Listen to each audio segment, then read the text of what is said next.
दक्षयज्ञेच्या कथेनुसार प्रकट झाल्या तंत्रशास्त्रातील सर्वात शक्तिशाली 10 देवता.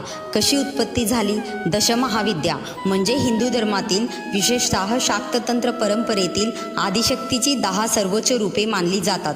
ही सर्व रूपे माता पार्वती ह्यांचीच विविध सामर्थ्यशाली अभिव्यक्ती आहेत. प्राचीन काळी दक्ष प्रजापती ह्यांनी एक भव्य यज्ञ आयोजित केला, पण अहंकारामुळे त्यांनी आपल्या जावयाला भगवान शिव आणि स्वतःची मुलगी देवी सती ह्यांना जाणीवपूर्वक आमंत्रण दिले नाही.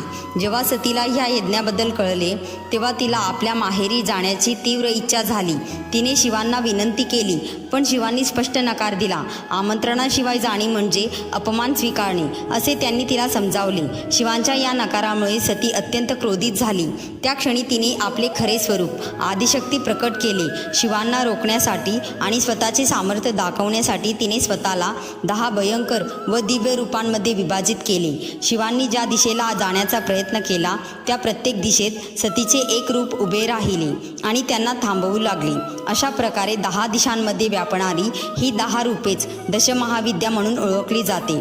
काळी, तारा, त्रिपुरसुंदरी, भुवनेश्वरी, भैरवी, छिन्नमाता, धूमावती, बगलामुखी, मातंगी आणि कमला या दशमहाविद्या देवींचे तंत्रशास्त्रात अत्यंत गूढ आणि दिव्य स्थान मानले जाते. प्रत्येक देवीचा स्वतःचा मंत्र, साधना आणि अद्वितीय शक्ती स्वरूप आहे.